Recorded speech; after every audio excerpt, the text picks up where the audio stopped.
Welcome back to NG Con Academy students. और अब हम अपनी सेकेंड ईयर शुरू करते हैं। सबसे पहले तो सेकेंड ईयर का जो पहला चैप्टर है वो है हमारे पास इलेक्ट्रोस्टैटिक्स। जो सेकेंड चैप्टर है वो है हमारे पास करंट इलेक्ट्रिसिटी का। थर्ड चैप्टर है हमारे पास इलेक्ट्रोमैग्नेटिज्म का। और जो फोर्थ चैप्टर है वो है हमारे पास इलेक्ट्रोमैग्नेटिक इंडक्शन का। अब ना स्टूडेंट्स, इन सब में ये है कि ये सब चैप्टर्स जो हैं वो इलेक्ट्रिसिटी से रिलेटेड है। और इसमें हम किस पैटर्न पे चलेंगे ये मैं आपको बताता हूं। इलेक्ट्रोस्टैटिक्स का स्टूडेंट्स मतलब ये होता है कि हम पढ़ेंगे चार्जेस एट रेस्ट पे को। ठीक है, इलेक्ट्रोस्टैटिक का मतलब होता है charges at rest. Current electricity में हम पढ़ेंगे चार्जेस इन मोशन को। ठीक है, तो इसी का ऑपोजिट हम करंट इलेक्ट्रिसिटी में पढ़ेंगे। फिर इलेक्ट्रोमैग्नेटिज्म में हम ये पढ़ेंगे कि मैग्नेटिज्म ड्यू टू करंट। और फाइनली हम इलेक्ट्रोमैग्नेटिक इंडक्शन में ये पढ़ेंगे कि करंट ड्यू टू मैग्नेटिज्म। तो ये जो है स्टूडेंट सारी चीजें आपस में रिलेटेड है इस तरह से जिस तरह मैंने आपको बताया। ठीक है, तो अब बाकी तीन चैप्टर क्योंकि हमने आगे पढ़ने हैं तो शुरू करते हैं इलेक्ट्रोस्टैटिक से।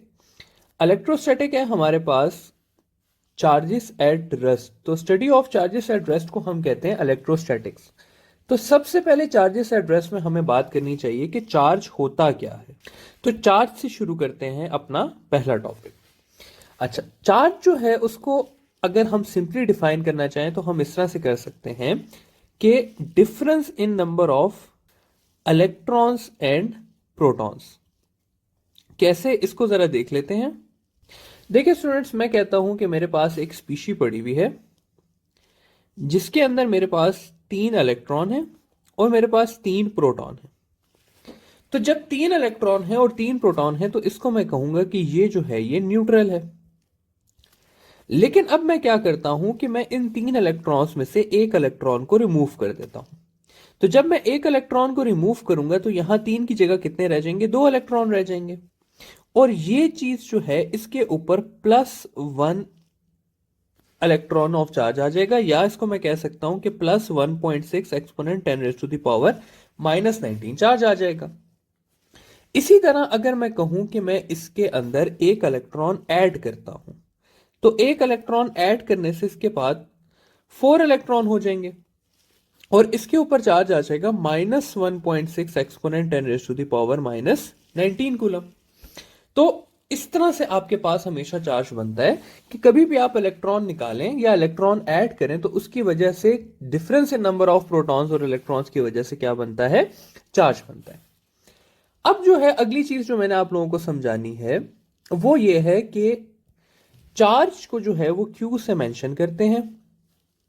इसका जो एसआई यूनिट है आपके पास वो कूलम होता है। ठीक है, और चार्ज को हमेशा कहा जाता है कि charge is multiple of n times of charge of electron. ये बहुत इंपॉर्टेंट बात है स्टूडेंट्स। ठीक है, इसको मैं यहां पे हाईलाइट कर देता हूं कि ये बहुत इंपॉर्टेंट बात है। देखें क्यों। आप एक इलेक्ट्रॉन रिमूव करेंगे तो आपके पास चार्ज आएगा 1.6 एक्सपोनेंट 10⁻⁻⁹ कूलम। आप 2 इलेक्ट्रॉन्स रिमूव करेंगे तो आपके पास चार्ज आएगा 3.2 एक्सपोनेंट 10⁻⁻⁹ कूलम। आप 3 इलेक्ट्रॉन्स रिमूव करेंगे तो आंसर आएगा 4.8 एक्सपोनेंट 10⁻⁻⁹ कूलम। आपके पास कभी भी यह आंसर नहीं आ सकता कि 3 एक्सपोनेंट 10⁻⁻⁹ कूलम या 2 एक्सपोनेंट 10⁻⁻⁹ कूलम। ये क्यों नहीं आ सकते? क्योंकि ये मल्टीपल नहीं है इलेक्ट्रॉन के चार्ज का। और हम ऐसा तो नहीं कर सकते ना कि हम 1.5 इलेक्ट्रॉन रिमूव कर दें। हम या 1 इलेक्ट्रॉन रिमूव कर सकते हैं या 2 कर सकते हैं या 3 कर सकते हैं। इसी तरह यहां हम 1 इलेक्ट्रॉन ऐड कर सकते हैं या 2 ऐड कर सकते हैं या 3 ऐड कर सकते हैं। तो हमेशा जो चार्ज होगा वो मल्टीपल होगा इलेक्ट्रॉन्स का। ठीक है, तो ये आपने बात याद रखनी है। अब हम जाते हैं जरा अगले टॉपिक पे और 1 कूलम चार्ज को थोड़ा सा स्टडी करते हैं। तो टॉपिक को हम नाम दे देते हैं 1 कूलम वर्सेस 1 इलेक्ट्रॉन चार्ज। देखिए स्टूडेंट्स, जो आपके पास स्मॉलेस्ट चार्ज होता है स्मॉलेस्ट चार्ज जो है, या आपके पास इलेक्ट्रॉन का चार्ज होता है जिसको हम 1.6 exponent 10 raise to the power -19 coulomb लिखते हैं, या आपके पास प्रोटॉन का चार्ज होता है जिसको हम +1.6 exponent 10 raise to the power -19 coulomb लिखते हैं। ठीक है, तो ये है आपके पास स्मॉलेस्ट चार्ज पॉसिबल, और वो किसके इक्वल होता है, इलेक्ट्रॉन के चार्ज के या प्रोटॉन के चार्ज के। अब 1 कूलम कितना होता है ये देखने की बात है। तो 1 कूलम की अगर मैं बात करूं तो हमें यह बात पता है कि चार्ज हमेशा मल्टीपल होता है इलेक्ट्रॉन के चार्ज का। अब अगर मैं यहां पर 1 ले लूं, यानी कि 1 कूलम, ये n कर लूं और यहां पर चार्ज ऑफ इलेक्ट्रॉन ले लूं, तो ये उधर जाके डिवाइड हो जाएगा और n का आंसर मेरे पास आ जाएगा 6.25 exponent 10 raise to the power 18 charges. इसका यह मतलब हुआ स्टूडेंट्स कि अगर आप +1 कूलम लेंगे तो उसके अंदर +6.2 exponent 10 raise to the power 19 protons होंगे, और अगर आप -1 कूलम लेंगे तो इसका मतलब होगा कि उसके अंदर 6.2 exponent 10 raise to the power 18, sorry ऊपर भी 18 है, 18 इलेक्ट्रॉन्स होंगे। ठीक है, तो इतने ज्यादा इलेक्ट्रॉन्स मिलके जो है वो 1 कूलम बनाते हैं, -1 कूलम बनाते हैं, और इसी तरह इतने ज्यादा प्रोटॉन्स मिलके जो है वो +1 कूलम बनाते हैं। ठीक है, तो ये है जी 1 कूलम का कॉन्सेप्ट कि 1 कूलम में इतने ज्यादा इलेक्ट्रॉन्स या इतने ज्यादा प्रोटॉन्स होते हैं। हम 2 एमसीक्यूज देखते हैं, ठीक है, जिससे हमारे ये जितने भी कॉन्सेप्ट्स हैं वो सारे के सारे क्लियर हो जाएंगे। शुरू करते हैं अपने पहले एमसीक्यू से, और पहला एमसीक्यू ये है कि which of the following is the smallest charge. तो लिख लेते हैं अपना एमसीक्यू कि which of the following is the smallest charge. Options हैं हमारे पास 0.01 coulomb, 1 coulomb, 1.6 exponent 10 raise to the power -19 coulomb, या 0.0001 कूलम। तो देखिए स्टूडेंट्स, अब ये चीज करने के लिए हमें अपना पुराना कॉन्सेप्ट इस्तेमाल करना है। हमें पता है कि ये जो है ये है चार्ज ऑफ 1 इलेक्ट्रॉन या चार्ज ऑफ 1 प्रोटॉन। तो ये जो है ये हमारे पास स्मॉलेस्ट चार्ज ही हुआ। ठीक है, अगर 1 कूलम की बात करें तो इसके अंदर 6.25 exponent 10 raise to the power 18 protons या इलेक्ट्रॉन्स होंगे। अगर मैं इसकी बात कर लूं 0.0001 कूलम की, तो ये बन जाएगा मेरे पास मतलब कि इसके बाद सेकंड पे स्मॉलेस्ट चार्ज, फिर ये, और सबसे बड़ा चार्ज जो इस इक्वेशन में गिवन है वो क्या है, 1 कूलम है आपके पास। तो हमेशा जो स्मॉलेस्ट चार्ज होगा वो 1 कूलम नहीं होगा, 0.1 कूलम नहीं होगा, वो कितना होगा, चार्ज ऑफ इलेक्ट्रॉन या प्रोटॉन होगा। अब एक और सवाल आगे मैं लिखता हूं, और वो सवाल ये है कि which of the following charge is not possible. और ऑप्शन में मैं लिख देता हूं 1.6 exponent 10 raise to the power -19 coulomb, 5 coulomb, 5 exponent -19 coulomb, और डी पे मैं लिख देता हूं 1 कूलम। अब देखें स्टूडेंट्स, इसका जो करेक्ट आंसर है ना वो ये है कि 5 एक्सपोनेंट -19 कूलम पॉसिबल नहीं है। क्यों? क्योंकि अगर मैं 1 इलेक्ट्रॉन का चार्ज लूं तो वो इतना बन जाएगा, 2 का लूं तो वो 3.2 exponent 10 raise to the power -19 बन जाएगा, 3 का जो है वो 4.8 exponent 10 raise to the power -19, और 4 इलेक्ट्रॉन्स का 6.4 exponent 10 raise to the power -19 coulomb बन जाएगा। तो मेरे पास या 4.8 एक्सपोनेंट 19 बन सकता है या फिर 6.4 बन सकता है। यहां पर आप देखें तो 5 exponent 10 raise to the power -19 is not a multiple of charge of electron, तो इसलिए ये 5 एक्सपोनेंट -19 पॉसिबल नहीं है।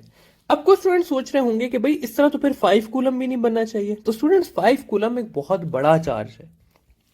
जिस तरह 1 कूलम में जो है वो 6.25 exponent 10 raise to the power 18 electrons होते हैं, इसी तरह 5 कूलम में 5 इंटू 6.25 इंटू 10⁻18 इलेक्ट्रॉन्स होते हैं।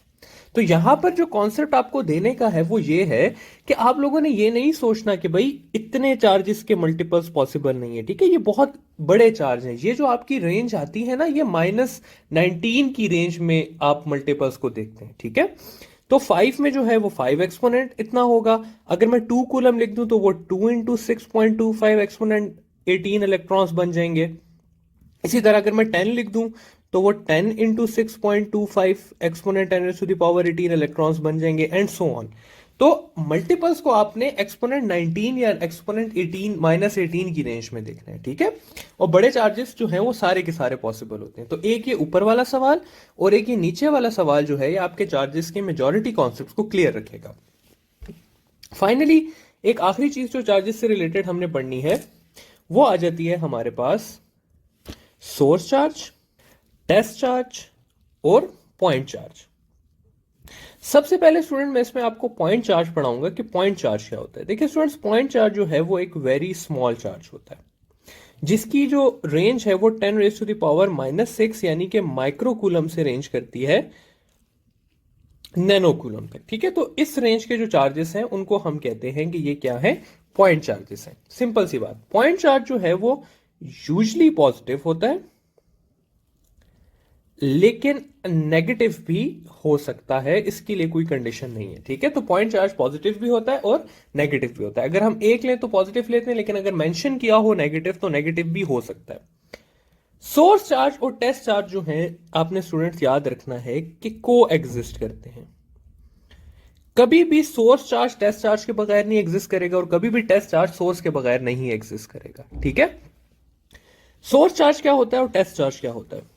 सोर्स चार्ज एक बिग चार्ज होता है जिसकी जो फील्ड है वो टेस्ट चार्ज की वजह से अफेक्ट नहीं होती, और जो टेस्ट चार्ज है वो हमारे पास एक स्मॉल, या मैं लिख सकता हूं पॉइंट चार्ज होता है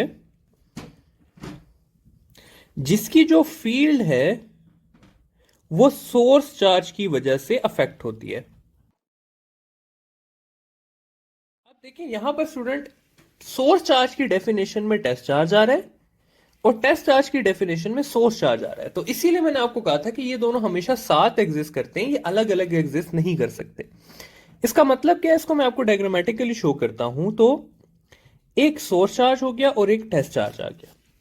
अब जो सोर्स चार्ज की फील्ड है स्टूडेंट्स वो टेस्ट चार्ज से डेविएट नहीं करेगी, लेकिन जो टेस्ट चार्ज की फील्ड होगी वो सोर्स चार्ज से डेविएट करेगी, ठीक है। तो सोर्स चार्ज टेस्ट चार्ज को अफेक्ट करता है, टेस्ट चार्ज सोर्स चार्ज को अफेक्ट नहीं करता। टेस्ट चार्ज के बारे में आप लोगों ने जो 2-3 बातें याद रखनी है वो ये रखनी है कि पहली चीज ये कि test charge is always positive.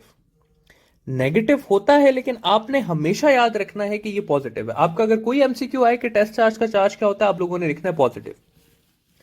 और test charge is always point charge, यानी कि एक बहुत छोटा चार्ज होता है, ठीक है।